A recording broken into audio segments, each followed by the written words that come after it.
Okay, so Stella's still up, wandering around. She's still asleep. It's been an all-nighter, so probably be interrupted.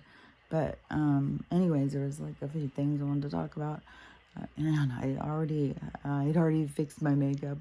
I got regular old mascara now, but I'm still using the charcoal for the eyebrow thing. So it goes on dry enough, but doesn't go on it's too dry on the lashes. So anyways, I'm back on the mascara. I even bought regular old shampoo again. It's like, I'm going backwards. I ate some chips too. So I'm still here. But what was I gonna say? So oh yeah, so when I was looking on TikTok and I saw something already, it was making me cry. I was like, oh my God, I gotta just go record. I gotta go do this before I just cry all my makeup off sitting here watching this sad shit. Like, fuck, man. What gets me is the kids dying. It's so sad. So many people are having so many tragic things. God, people are going through so much. So fucking heartbreaking. I just saw a live in Algeria, huge protest going there. So I'm not sure what all's going on, but it was live, so I could see all the people out there chanting with their flags. They're somewhere, they're not walking. So I don't know if there's some government building or what's going on. There's stuff coming out, of course, about the situation, how they're holding those people in such bad conditions, like what I had said already. Now it's come out like Congress got to go in and see or something, and they're reporting back that they tried to not even let them. The conditions are horrible and stuff. So, it's just the same thing of like, treating American citizens like they're criminals, These people are just fucking evil. You go against them and they just don't.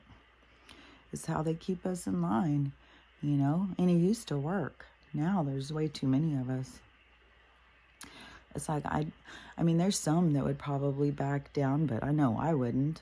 Shoot me in the head, then I'll bye. See ya. I'm not scared.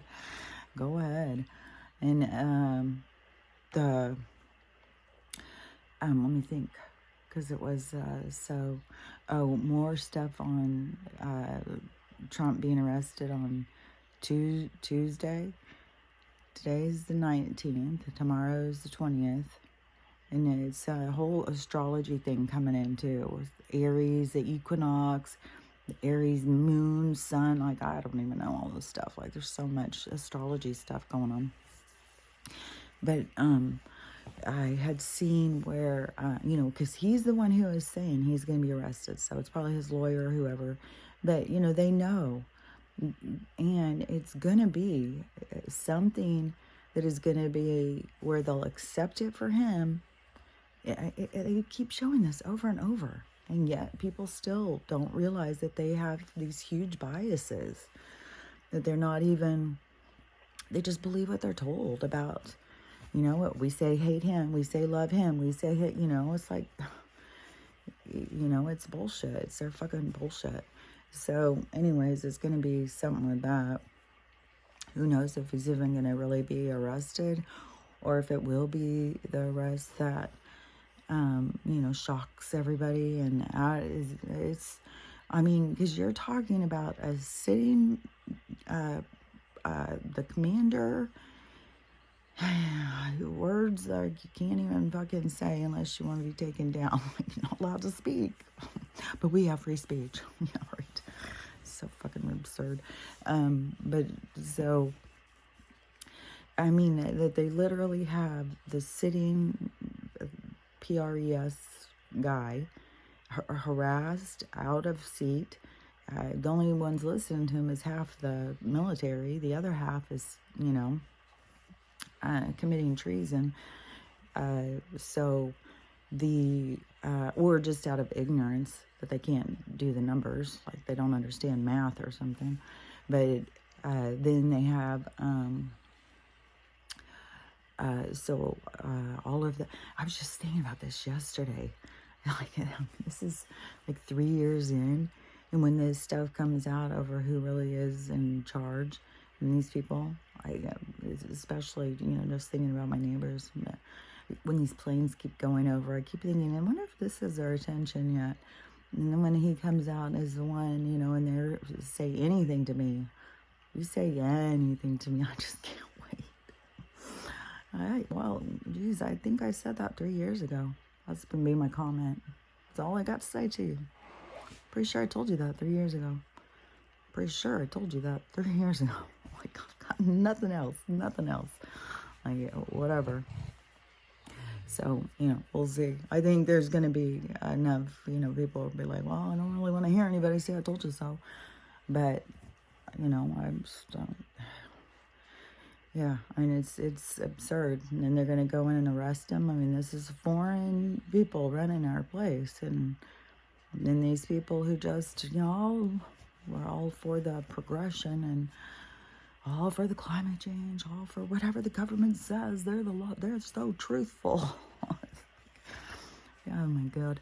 So I think one thing I had seen was this man, and he said every Wednesday and Sunday he talks to his military son. I think he said Army. And so he said every Sunday, which was, that's today. All yesterday, I kept thinking yesterday was Sunday. So that really just messed me up. Because then I looked last night and I saw, oh my God, it's been Saturday all day? What the hell? So he must have been talking about last Sunday, not this Sunday. Because I was going to say, he said his son told him, be prepared. It's about to be 10 days. He said there's going to be 10 days of darkness.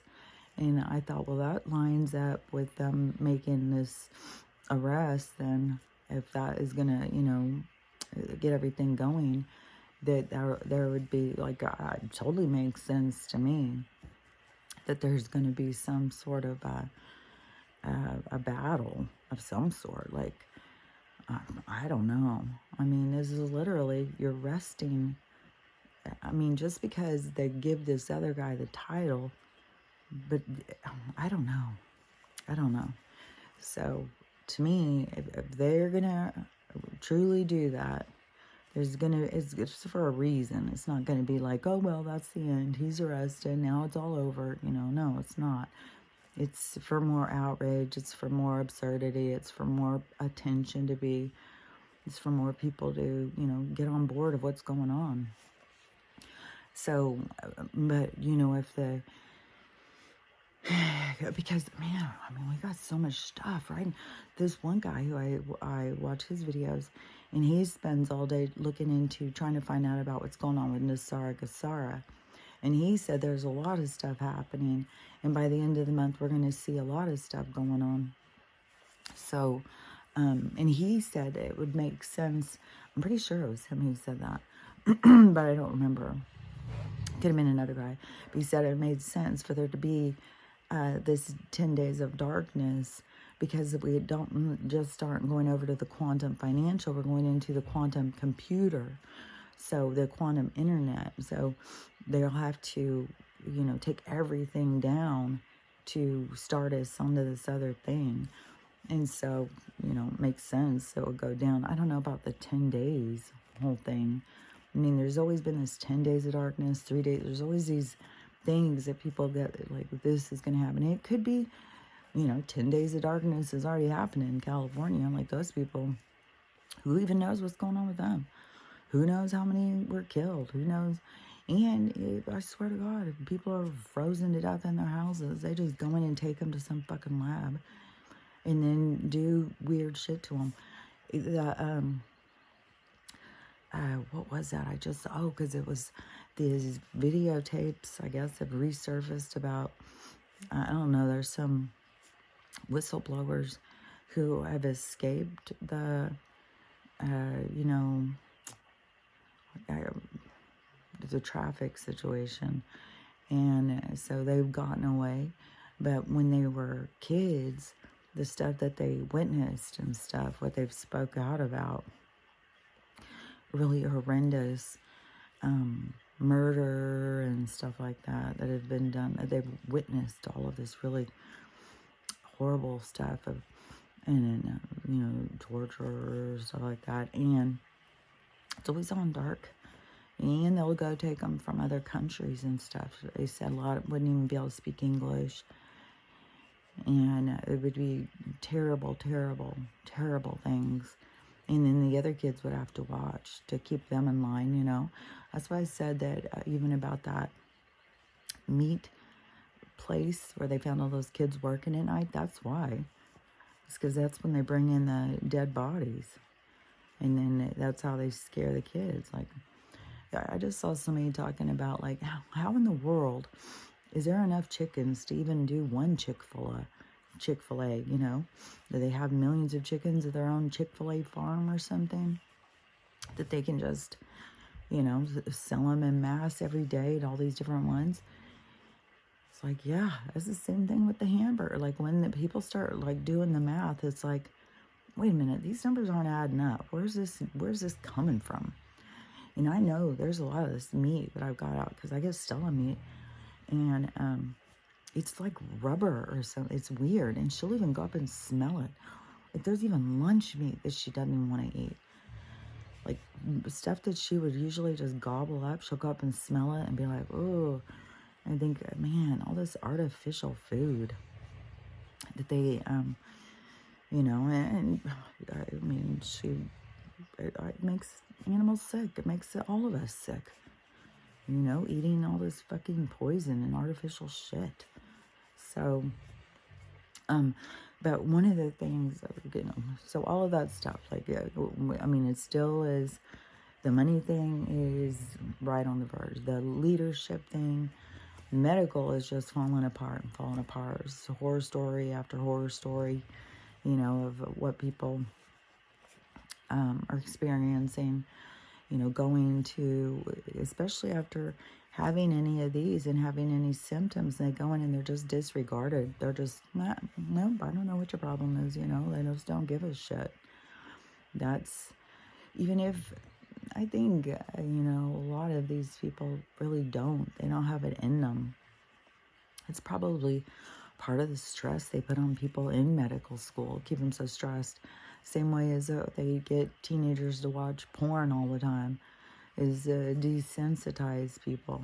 So they probably just stress doctors out and just, you got to think of them as a number. You can't get all attached. You can't, to the point where they're just brainwashed and you go in and they just don't see you as, like the neighbor doctor who would come over to your house because you were sick and check on your family, and and then when you got better, you'd make them a pie and take it over. It's not like that anymore, where people do things because they want to care. They want to be helpful. Everybody wants something for nothing, I mean, fucking doctor, $100 for a 10-minute appointment that he's not even listening to you. So, it's just absurd. It's absurd. The money thing is disgusting. What people will do for money. I just was thinking about yesterday too, thinking about like what some people have done for money and what they're going to have to face. Like, I know I've talked about it before, but like some of this stuff comes into my head and it's like, oh my God, like, fuck. Yeah, there's a lot of people I don't think they're going to be able to get over the roles that they've played because, I don't know, it's a lot. People don't realize, they think it is like, well, I was hurt, so it's like a free pass. You can go and hurt other people. It's not like that. It's a choice. Yeah, you may be hurt, but what do you do with your pain? Do you lash out? That's your stuff. You have to see. There is no excuse to treat people bad. There's no like, you go out in the universe and they're like, oh, you had a bad day. Yeah, go treat people bad for it. No, that reverberation will come back on you. The energy you put out will always come back to you. So if you're putting out, nasty, bitter, I had a hard life, so fuck you. Get the fuck out of here. It's just, it kept cracking me up yesterday when I was thinking about with my mom and her, you know, her reaction when I was talking about what I was going through, and her, you know, saying, well, you know, it's that abortion pill. You know, you'd probably be a normal person if it weren't for that abortion pill. But I was thinking, it's just so crazy because, you know, I'm guilty of it as well. Saying something insensitive to somebody and not realizing that you have caused this traumatic brain injury to them, you know, that they're going to replay this over and over and over. And, you know, the thing too is that, I mean, seriously, she probably really was like, fuck, dude, I've been through hell and you're just a whiny little, like, shut up. I didn't know I raised you to be such a whiner. Like, it really was like that in my house. Like, I don't know how to explain, but it really was like, there was a lot of dysfunction. Like, there was a reason why I was going and reading books about self-help and stuff. Like, there was things that were just, you know, an alcoholic is the elephant in the room. Well, my personality is not going to pretend like the elephant's not there. But I've always been surrounded by people who would, and so I'm always the one who's pushing in this direction. You know, we're going to talk about this, we're going to talk about that, where people don't want to pay any attention. Like, I mean, this has been something throughout my whole life where I've paid attention to things that other people didn't pay attention to. And this is interesting because, so, my sister, who is the one that my mom had, okay, I've talked about this before, but just like a refresher. So there was 4 of us. It was me. She got pregnant with me when she was 16 and took an abortion pill. Didn't work. And so she was forced to marry my dad. And so they got married. And right away after she had me, she liked having little dolls to play with, she said. So she had another one. And then she had another one. And then a few years later, another one. Then she got pregnant again, but wanted to leave my dad. Got an abortion. Left my dad for that guy who came to fix our floor after our dishwasher flooded. This young guy came in and was, you know, flirting with my mom. She was flirting back. My dad was a cheater, you know, always. But my mom wasn't allowed to do anything. I mean, my family was very, or my dad and mom's relationship was real textbook, dysfunctional, abusive. And so he, you know, whatever, this whole thing went on after Ken came.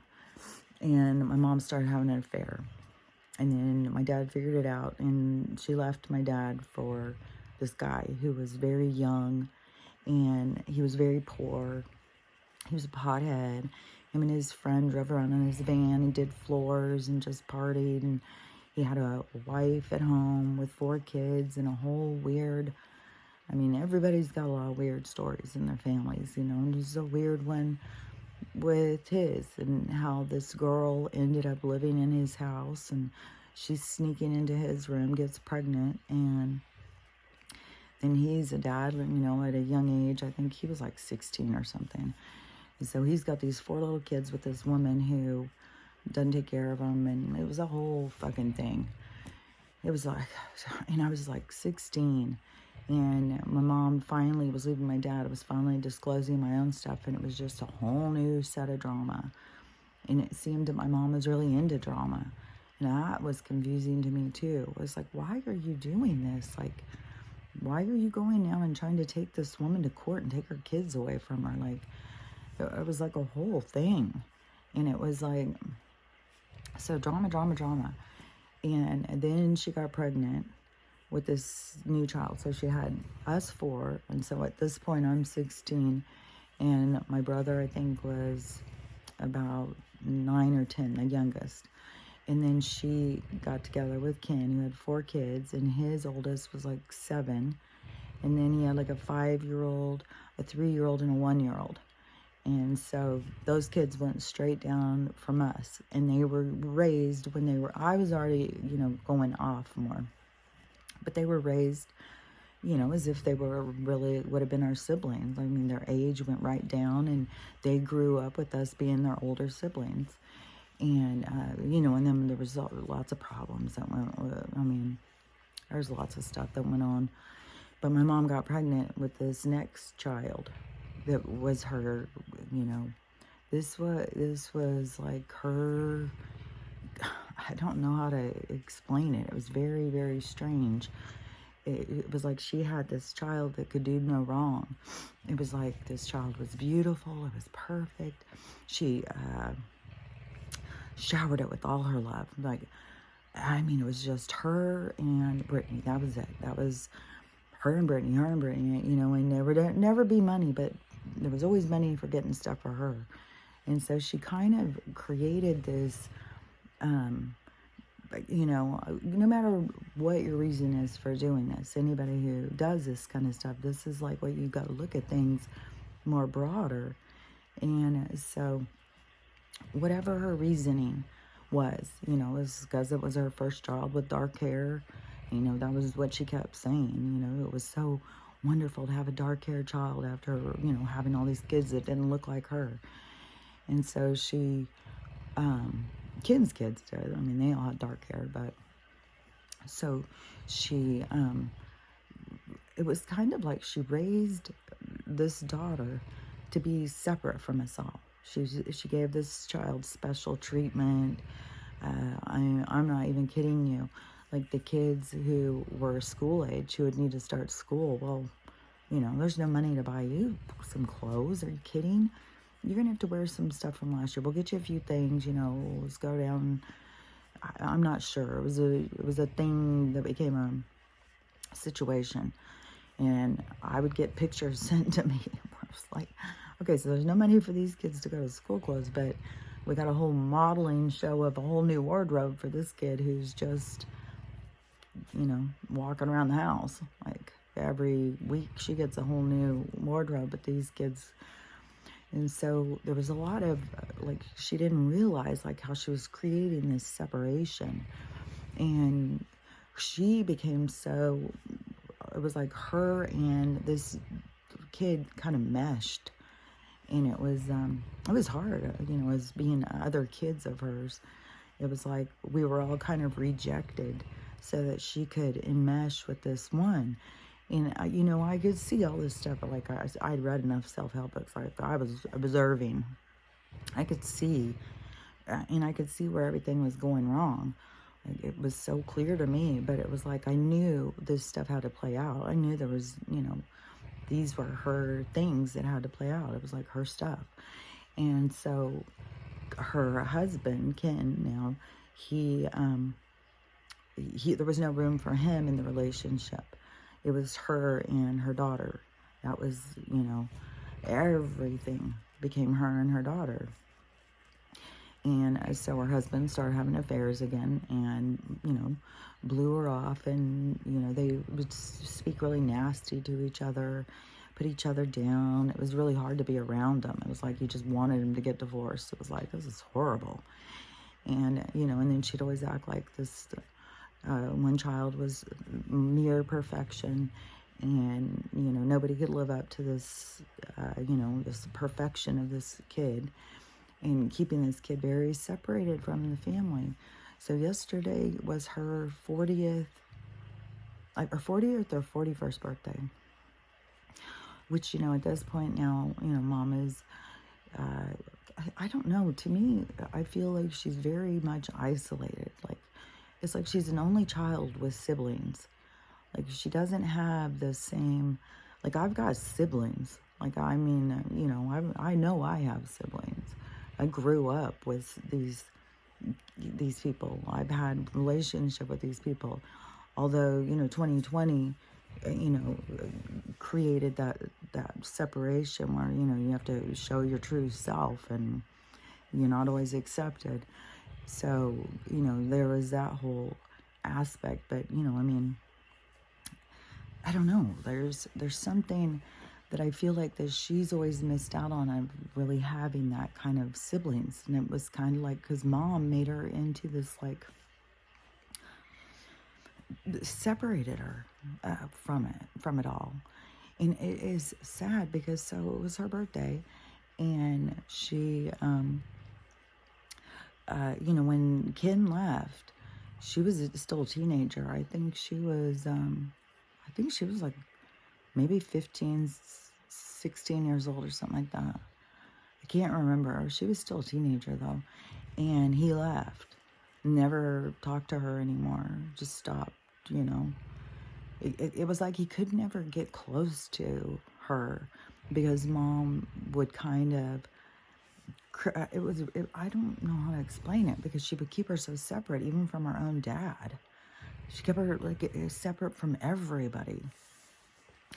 But so, she, her dad left when she was a teenager, never talked to her anymore, always, and she had kids. He didn't be the grandparent.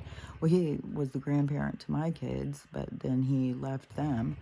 So, he wasn't too attached to that. But then when Brittany grew up, and had kids, then he didn't, I was trying to think if he did come to her wedding. Maybe she was a little older. Maybe she was 20 when he left. Maybe he was. Maybe it was right after her wedding, because now I can't thinking he walked her down the aisle. But whatever it was, my mom was very in control of their relationship. And then when he left, he just wanted nothing to do with anybody. He just left, and his kids, the oldest daughter, she ended up killing herself, trying to kill herself.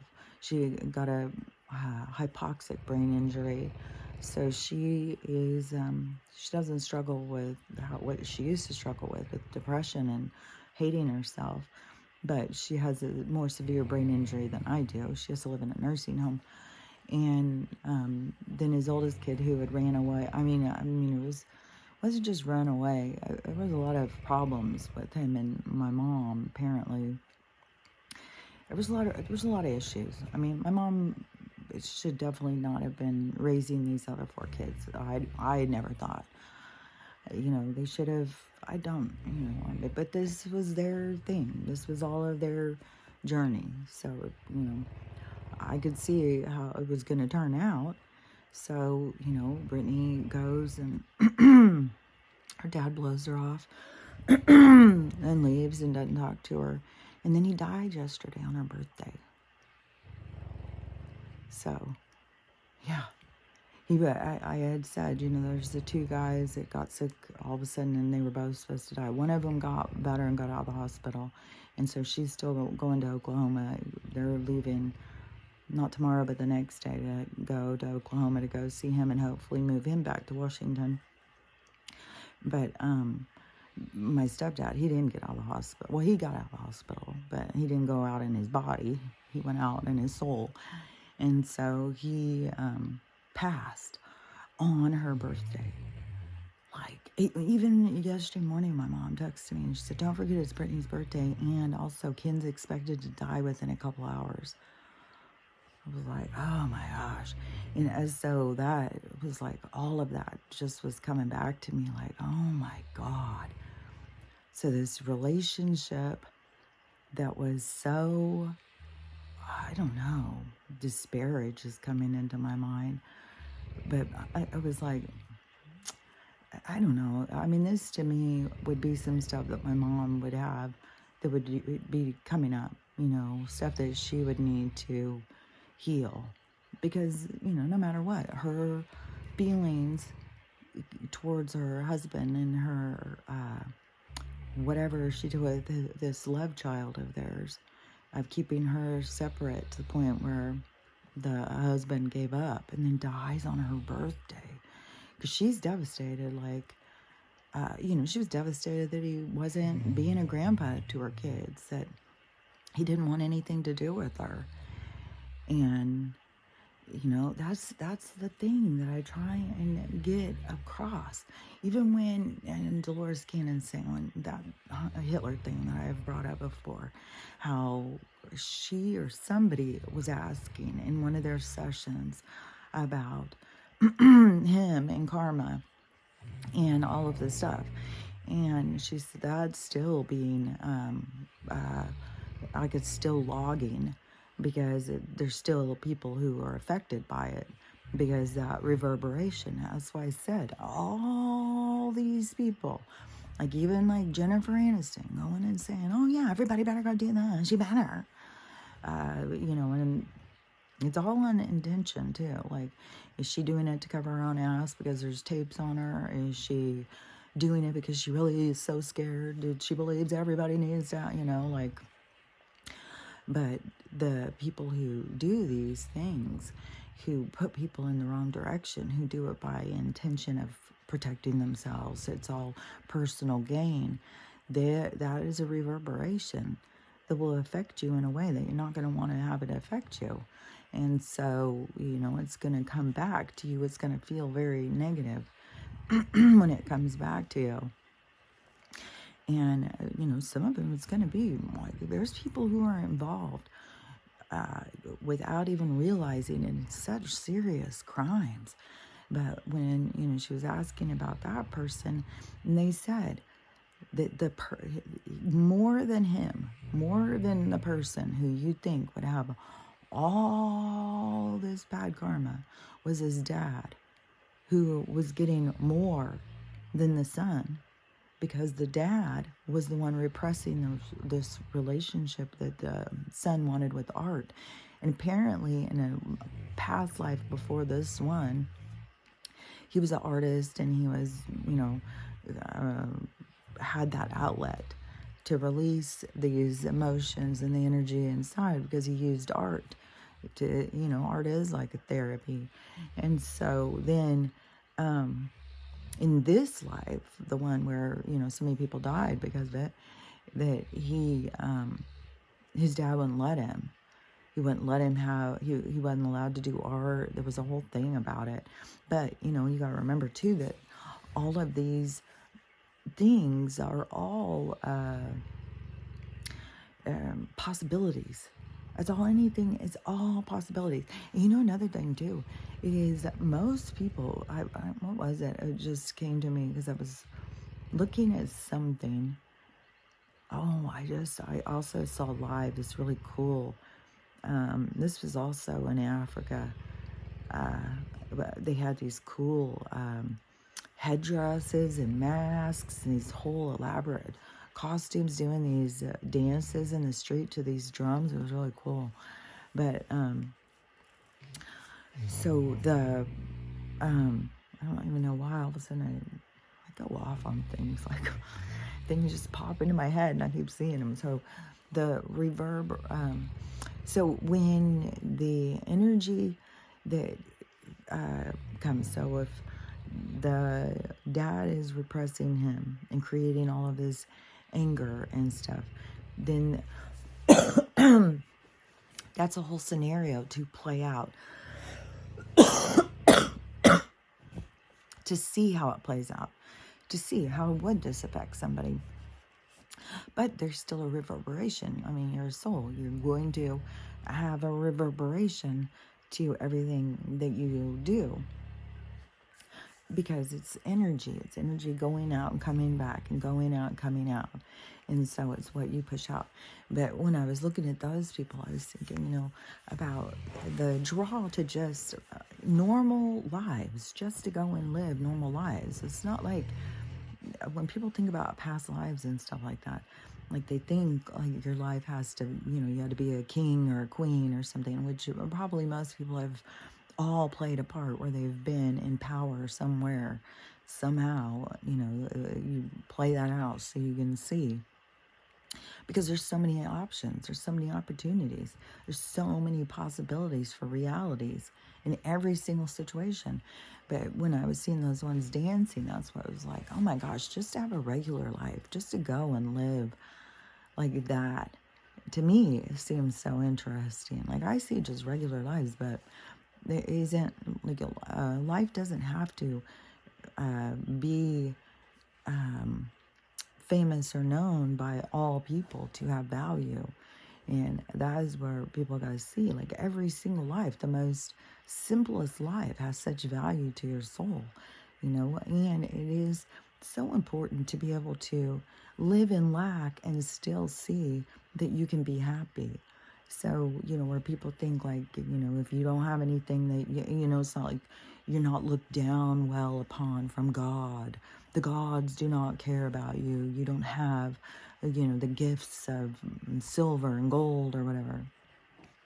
And that's you getting caught up in this three-dimensional storyline, because that's not a true statement. A true statement is that you come in for experience. You come in to experience, what does it feel like to have nothing? Can I still be true to myself? Can I still feel happy? Can I still feel this? Can I, it's you trying to figure out you. And any time, anybody who has traveled and gone to countries that are poor know that, like, yeah, money has nothing to do with happiness. You can go to some of the poorest places and meet some of the most beautiful, lovely people who are just kind and willing to just give, and that is what you want to see who you are. You see someone like that, it's like, oh, what a beautiful, beautiful soul. And then you want to go experience, so you could see. And it is a very challenging thing. It's a challenging path to come in and experience lack, especially at a time where there's so much artificial simulation and stimulation, and how it is like people find it necessary to, like, they value you more if you have money. They value, and it makes no sense, and then look at, even on that aspect, how then they can turn you on a dime. They can make you hate somebody for what they have. Let's look what they do to Trump, so that they can tell you you have no value if you have nothing, but then turn around and say this person who should have all the value in the world is, an evil prick because he's got all this. So it's like this constant double standard, of things. But in all actuality, it's all different scenarios, it's all different costumes that you can put on to come in and play. You can come in and play the pauper. You can come in and play I don't think, there's going to be a huge, huge influx of a lot of people who are going to have a lot of money all of a sudden. And that is going to be, I think, there could be some that are going to come into money that is going to be the counterpart, that's going to show, like the people who win the lottery and are broke in a week. So there'll be some of those people who will show, but then there's going to be a lot of other people who will come in and show, it's a change in priorities. You don't have to value money like we did before. Like, just because, if I were to get a lot of money, that doesn't mean I would go and, go buy a mansion and show, like, oh, look what I've got now. To me now, if I had a lot of money, then it would just be like, I definitely want my, to me, it's like a lifestyle kind of thing, because I definitely want to have my little ranch place. I see it all the time in my head. And I definitely want to have a place that's out by the water. I want to have different places to go. I want to have different, but also, I'm not somebody who has to be like, I need a 5-star, fancy place. I like to go for experience. Like I could stay in a hostel. I want to go to experience what places are like. I'd rather, stay. Things don't have to be fancy to me.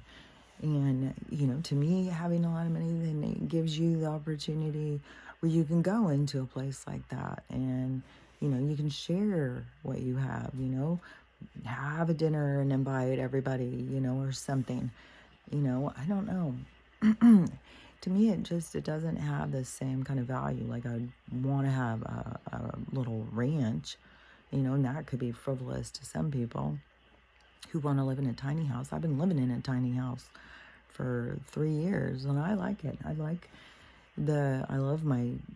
what I've done with the place. I love the yard. I love the setup. I love everything about this place, except for being in a neighborhood. I don't like to be close up to people like this. And the more, that I've woke up and healed and realized that this is their trappings. This is forced upon us. This isn't no way to live. All jam-packed in here. Last night, it was really pretty out yesterday, too. It was sunny. And Stella kept sitting on the porch, and I knew she wanted me to come sit out on the deck with her. And I walked out there for a second. I was like, oh, it's a little cold. It's a little chilly still to be sitting out here. But, I considered it. And then those guys back there, I don't know what this house is that they redid back there. It's like, did you just... there's the same cars there over and over. The neighbor thinks that it's Airbnb. I don't think so. It was the same cars always there. I think that they didn't sell it. I think that they're just like, somebody's staying there and they all get together and party there. And so yesterday, and this is another thing too. This is to me about being mindful and about being in a neighborhood and everything. And so they were apparently going to be having some party, because that's what they do every fucking weekend, is have a fucking party. And so they went out with these big, like, leaf blowers and shit. Mind you, this is a forest. Like, Jesus Christ. The other neighbor, too, next door, is the other young guy. And goes out with his big old leaf blower. All these young guys go out with these big loud machines. Even the leaf blower is very phallic. I just hold my big old... It's very like, when you watch them, it's like, yeah, I've got my fucking... I'm blowing this shit. Yeah, I don't know. There's an attitude that goes with it. And it has a very phallic appearance. So they're out there. And there was more than one. They had a couple of them going, leaf blowing. And all morning, I was out raking my yard. Quietly raking my yard, raking this stuff, clearing, because my yard has all these paths around it that I made, like walking paths, like meditation paths or something. So, and I just followed the water lines of the property and made all these paths. And so I will rake them. To me, that's what is part of our duty, is to tend to our area, to take care of it. But raking it and going out is, I don't know. It's, for one thing, quiet. There's nobody fucking getting noise pollution by me raking.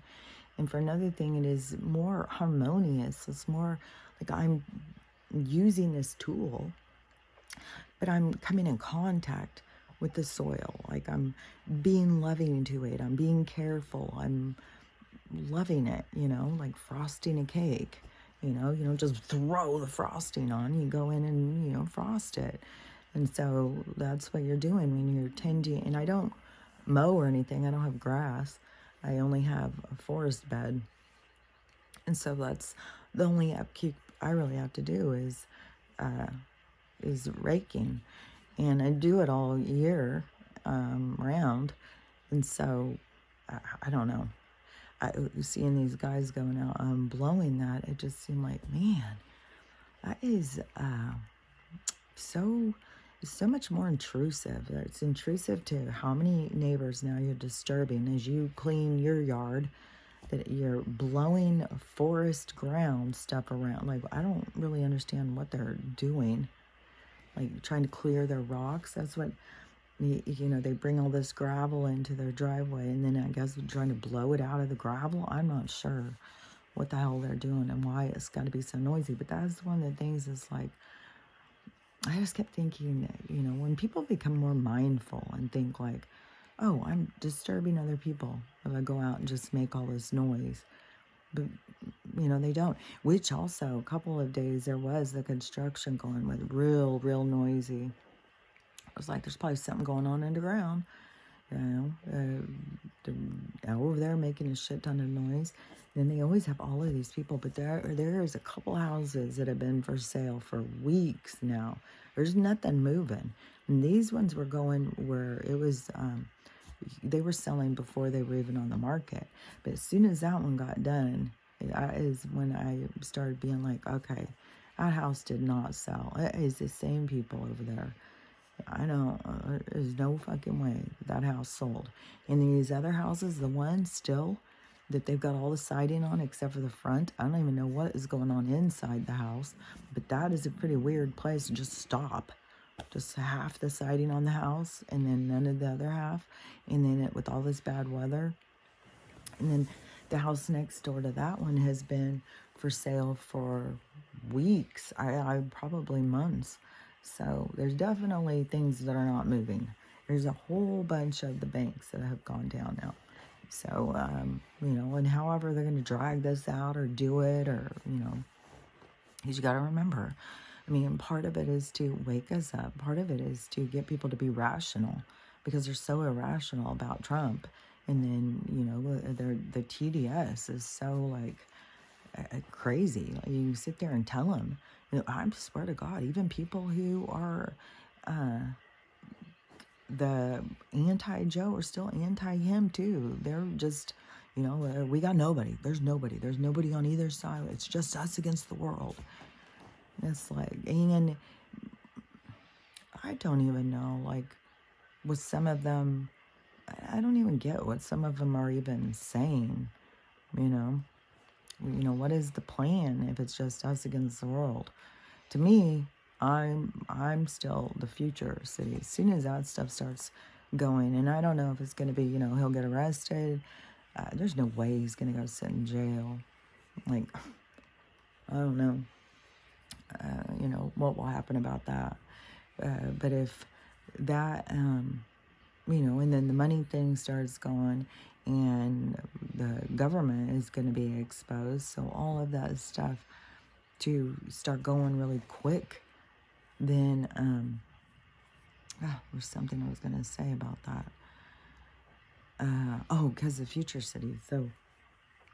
So if that all starts going real quick, then they start saying more about the future cities. Because I really feel like the future cities that he's promoting or pushing on is to try and get people into safety zones for cataclysmic events that are going to be occurring. That's what I think, without causing chaos, without causing concern, and, you know, especially as people are losing their homes and all of that. It's like perfect timing, you know, for people to get these opportunities, because there's going to be all these incentives, I'm telling you, where things are going to be just like, you know, you get 5 acres for free, and you get, you know, all those incentives for your house, like if it's going to be kits or what's going to go on. But there's going to be a ton of money that's going to be getting dumped in to get these places going in the very beginning. And that is where I'm also thinking there's going to be the med beds. And I'll tell you, like, that is the thing that just goes and goes and goes on me all the time. Especially even last night, you know, I'm laying there trying to sleep, and my implants were just like hurting. You know, it was like shooting down my arm, and then I see these women getting theirs out, and it's like, I don't want them cutting into my body anymore. So I don't want any more of their cutting. Like, they're not even supposed to be cutting into our bodies like that. So I don't want to be cut into anymore. So I'm holding out for the med beds, but it's like everything artificial inside of me is like making itself more like uncomfortable. Like, it's more and more uncomfortable to have this artificial stuff. And it like made my arm, it felt like I was like throbbing going down my arm. It's like, I don't want this shit out of me. And just, you know, the haunting thing of like our insecurities of like where that gets us. Here, yeah, put in some artificial thing. And just think about that too. You know, like, you know, oh no, I can't have a flat-chested body. I know I need to put these artificial little pillow things inside my chest to be more attractive. Otherwise, I'm not attractive. And then I sit there and look at myself now, and it's like, oh my God, what in the world did they do? Like, how did, It's so crazy. It's so crazy because how many times my daughters would say that, Mom, those don't fit you. You look like you're going to tip over. Now I can see what they were talking about. Now it just looks embarrassing to me. It's like, oh my God, it's so embarrassing. I cannot wait to get these off of me. Um, but anyways, that to me, they start doing more with the future cities. And also, in the areas that they're talking, I feel like I would be more drawn down there by Alabama, because, but then also, see, I've heard that everything is going to be warm. I've heard that when the pole shift, I heard this a long while ago, that when the pole shifts, that the hot would become cold and cold would be hot. So where I'm at, it would become tropical. And so, like Canada will become tropical. And then the places that have been warm would be colder. So like Texas, Alabama, and stuff down there would be colder then. But then I heard more recently that when it goes into this heaven on earth, that it's going to be all tropical here. It's all going to be nice, beautiful weather. That winter was always an artificial creation by them. And we'll just be in that like perfect temperature range everywhere. So, that would be the ideal, thing. But I do think I would want to be down there more by Alabama than in the Midwest part, or even Montana.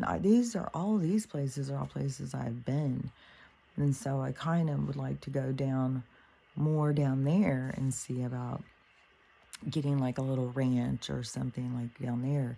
And especially because down there the water isn't going to be changing very much, but we'll see where his future cities are going to start. But I think it's going to start in places, like I said, that are still on the map. I think that this is like a low-key kind of moving us into safe places.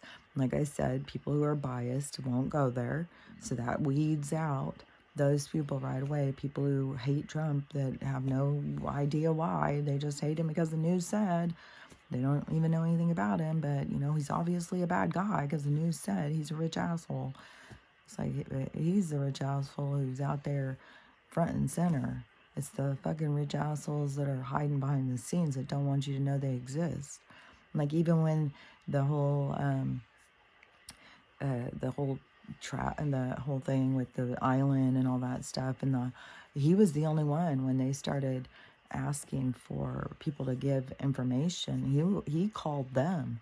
They didn't have to go track him down. All these other people, they have to subpoena and stuff, not him. He's like, hey, I've got news for you. Yeah, call me and I'll tell you exactly what you want to know. And he was telling on these people all along. And so he'll let himself be seen. He's got nothing to hide. What is hidden is your biases. It's what you believe. Like, I believed he was a pedo because whatever, they show those pictures of him and Ivanka, and that's all I could see was like, ugh. And but apparently he was just really a sweet dad who, there's no weird stuff with him. He really, from people who know his kids and stuff and have been around his family when they were younger. Mel was around their family all the time, and she talks about like, she would say the most sweetest, well-mannered, like lovely people. Just, he knows everyone's name that works for Mar-a-Lago, like the guy who goes out and cleans up goose poop or whatever, he knows every single person. He knows about them. And they're just really lovely people, apparently. And then to be just bashed like they are is like, and the people that do the bashing, you're biased. You're believing something because you're told, because you don't know these people. You're not even trying to get a counter to a possibility. Maybe they aren't as bad as what they say. You have to look deeper into people, especially the people they're trying to, just tear down on social media and stuff. There's more things being shared where people are seen more things, of people being exposed, and the people who have spoke out, even in the past, that is, being going and repeat, like Kimmel and all of them being exposed, and people are sharing that stuff now and seeing more of the truth. Just like I said, people are just now starting to talk about the pizza. Like, that one. When I very first heard of it, I thought, it was probably just some kind of weird stuff, with some extremist, just like what they said, going in and shooting up this place. And then you go listen to the reporter who was doing the investigation on it. Yeah, go listen to her. Yeah, you get a whole nother story. And it was all lies and covered up. And then she was attacked. And because they want to keep their private shit private. And there's now people have shared so much stuff. Like, these people shared creepy pictures on their Instagram and everything. They weren't really hiding it. They were really out there just doing this stuff right under our nose. But we were also oblivious, oh, I want what they have. I want a nice car. I want, because that's going to make me happy. That's going to give me value. And that's the things that give you value, the things that make you happy, truly are healing. You could have nothing, I think. You could have one bag of everything that you own in one bag.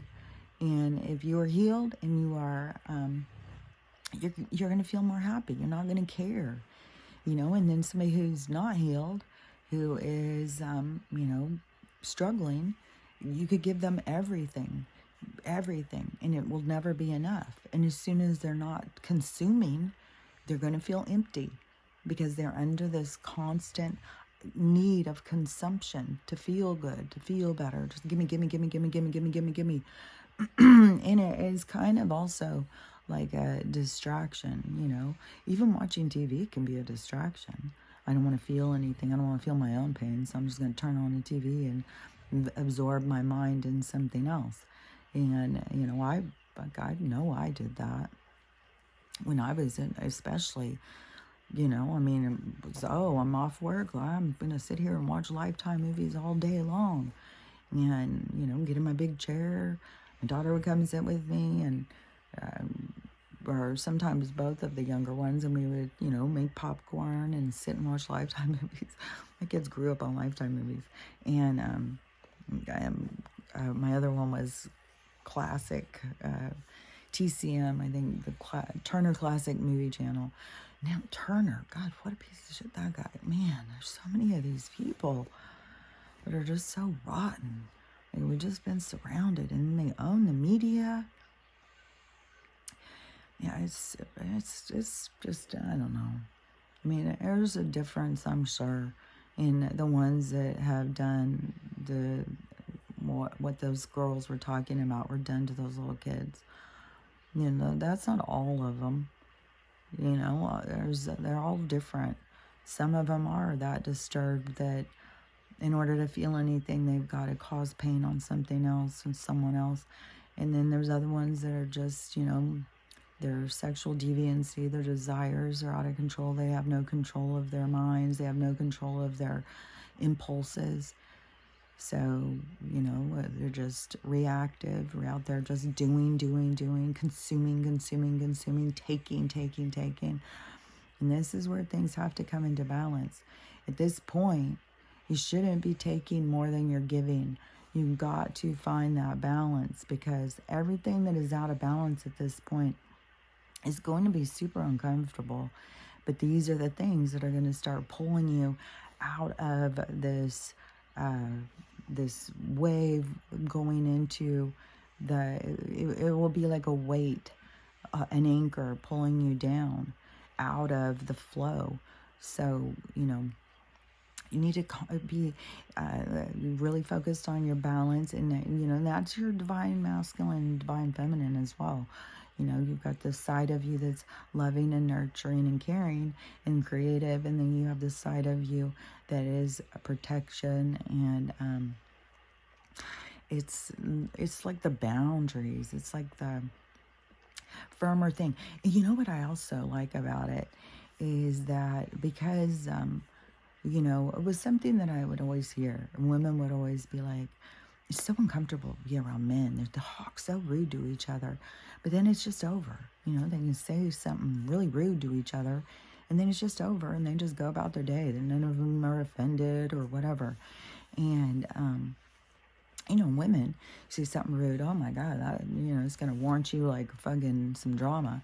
There's going to be some phone calls, there's going to be some gossip, there's going to be some, you know, women's feelings are going to be hurt because we're emotional creatures, and you say something to hurt us, then we'll fall apart, especially if we don't have that balance inside of us. But what I've noticed as I have healed with my balance is that I can do that. I can, you know, say, you know, how men, you know, was, you know, like, this is it, this right here. And then just let go of it. Like, just let go. And, you know, there's something to that balance where a woman will hold on to it, and, you know, where man can do something and let it go. And so, you know, you gotta get in that kind of balance with yourself, not holding on to every little thing, not being affected by every little thing, to let some things go. And, you know, it's going to be a challenge for a lot of people to find both of those parts, because we all have kind of really gotten so out of balance. We're so in one area. So we're so, you know, focused in one area. You know, just like what I kept hearing, all these different women who are so stuck in their divine masculine because nobody ever protected them. I was so stuck in my divine feminine, but that made me a weirdo because it was not a normal thing for people to go by their gut and not be logical. And it was constantly put down. Like, that was a big put down, that I was not logical. You don't just go by, you don't just sit in your fantasies. You don't, you know, all that kind of stuff. That is, you know, I was very in my divine feminine, but then it was that I was going outside of myself looking for someone to protect me, when that wasn't, you know, I needed to learn how to protect myself, not go out and trust that somebody else is going to protect me, because then they have something at stake. They have something riding on it. Then they're doing something for them. It's not being done for me. They're not just there as my bodyguard. Like, you know, you have to hire somebody to just go around with their focus as just to protect you.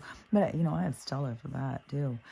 You know, and she shows it all the time. Yesterday when I was out raking, and she goes and she just goes and sits and guards me the whole time.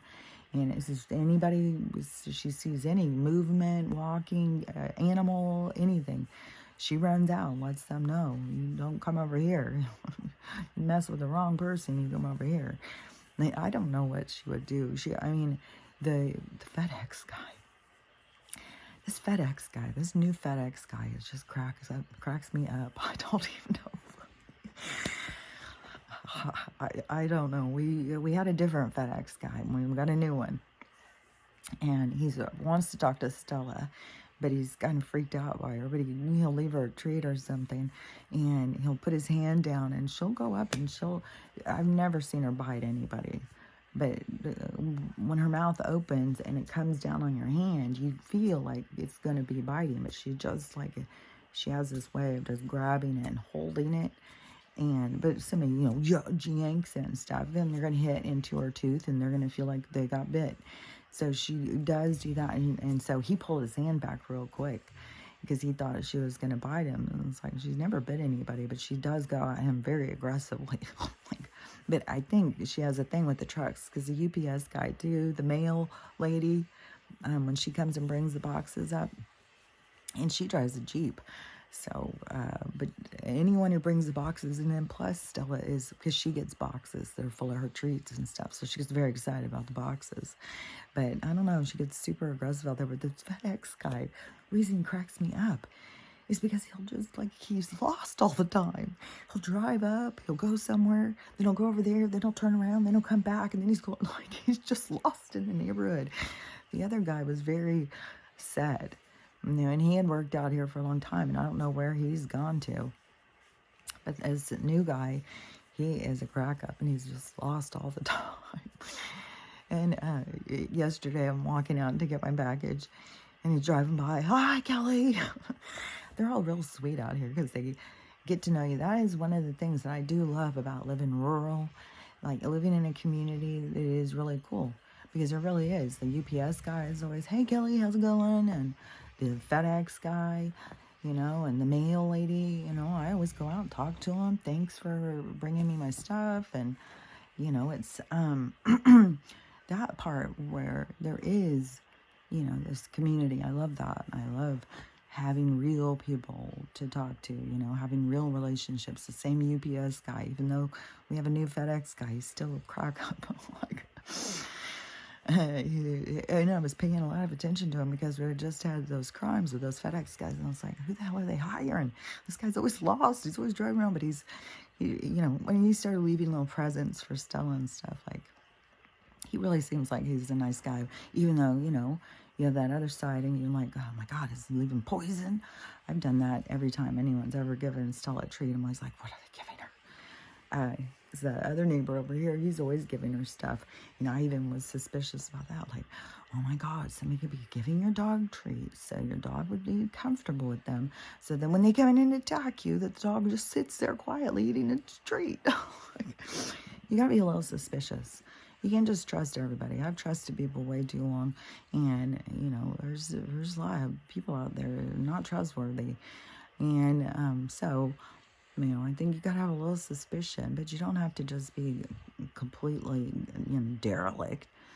Like, there's some crazy stories. Like, I just saw one where this guy he was in another town picking up supplies for his little farm. His wife was at work.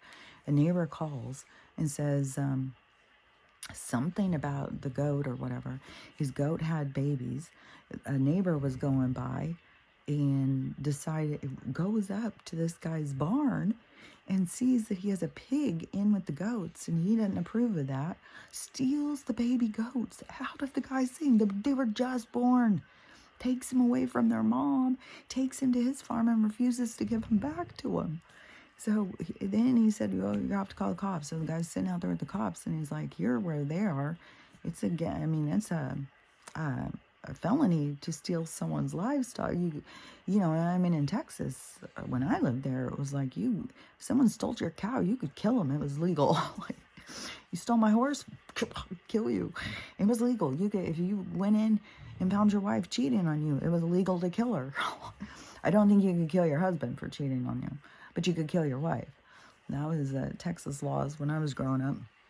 I don't know if they've changed, but the guy was saying, it's a crime if you steal somebody's livestock and don't give it back. And this guy doesn't realize and when the cops came, they said, well, you can make a charge. Yeah, you can charge him and we'll arrest him. But since he gave the goats back, they didn't. He gave him the little tiny baby goats back. And the guy had a ton of goats. And the pig he had chickens, pig, all of them. It's like, this guy, you don't know what his farm is like. You don't know how his animals get along. Obviously the goats are safe with the pig because the pig's laying in there sleeping with them. And he said, but the pig does like to eat after birth. So the one guy said, well, he probably was a little interested in the little babies when they came out because they smelled good, but he wasn't going to eat them. But he probably was sniffing them a lot, and the neighbor decided he was going to eat them and took them, but whatever. It's like, God, I'm still seeing more of these videos where everybody pulls out their phone. Everybody's going to get somebody else to go viral. This world, but everything has to be an individual choice. It's an individual desire to want better. It's an individual's opportunity to grow and, repent. Repent your sins, the things that you don't like that you've done, forgive yourself and heal the reasons what caused you to do the things that you wish you didn't ever do. But, you know, I would for sure say face them. Don't blow them off. Face them. Because if you don't face them, you're just taking them into another life. And then you got to go in and play it out in some weird way so you can try and understand it in some... Face your shit. Face your shit here and now. And heal your shit. So no matter what, when you go into your next life cycle, you're going in fresh and clean. You're not going in carrying all this baggage from these other lives. And all the trauma that's happening in this one. I mean, you got shit you're trying to heal from past ones. You got shit trying to heal from this one. Like, there's so much going on. I don't know how anyone has time for anything but healing at this point. So, you know, to me, I've been doing it for so many years now that I feel like that things come up all the time, more things to heal, but it's way more of just, you know, they aren't like the same deep wounds. They aren't having to face your dark side. They're just like, oh, that, you know, it's just like you can let things go. But that's not to say, like, one of the things, you know, I'll end after this one. Because one of the things is for, you know, this new chapter of my life, when this person, this other person comes, that is going to be all new kind of things to learn from, where there will be lessons. There probably will be times where, you know, I'll have some old kind of remote response system that tries to show itself to tell me, you know, do this. It's like, no, you know, I got to heal. Like that came up because I need to heal it. It's not because I need to follow through on old patterns. It's like an opportunity to heal old patterns. So, you know, that is like this new version, this new opportunity will be new lessons, new things to heal. So it's kind of like I finished, you know, I got to a good place on all of these ones, but the other ones now, it's like you have to level up to get to the next lesson set. So it's like I've completed a lot of this, but now it will be more of a leveling up. And, you know, I've got all this hair growing back in. You know, fucking take 3 biotin a day. I put this oil on my hair that is supposed to be a bunch of essential oils and stuff. And but the hairs that are growing, they're all white and they're so fine. I don't know. I wonder if my hair is just gonna totally turn white. I don't know. So, anyways, you know, same things. They're just gonna keep going and going. It's, you know, no matter how badly I want things to speed up, it's gonna keep going slow. But I do think once they start saying about the future cities, I'm definitely gonna start heading towards that. And I don't know if it's gonna be once the arrest is done, like we gotta have that whole thing and this bank things. I don't know when, because he just has talked about them and asking people to put in these things, but it's just like, you know, they've just kind of dropped that these are gonna be there. But it's not like the same push as the 15-minute cities. Like, that's got commercials, all sorts of shit. So once that starts going on, that's where I feel like it's going to be free power. It's going to be med beds. It's going to be all of that stuff. So I'm definitely going to be heading there. And, you know, maybe that is going to be, I'll just go out and get my own little ranch myself and start doing it myself.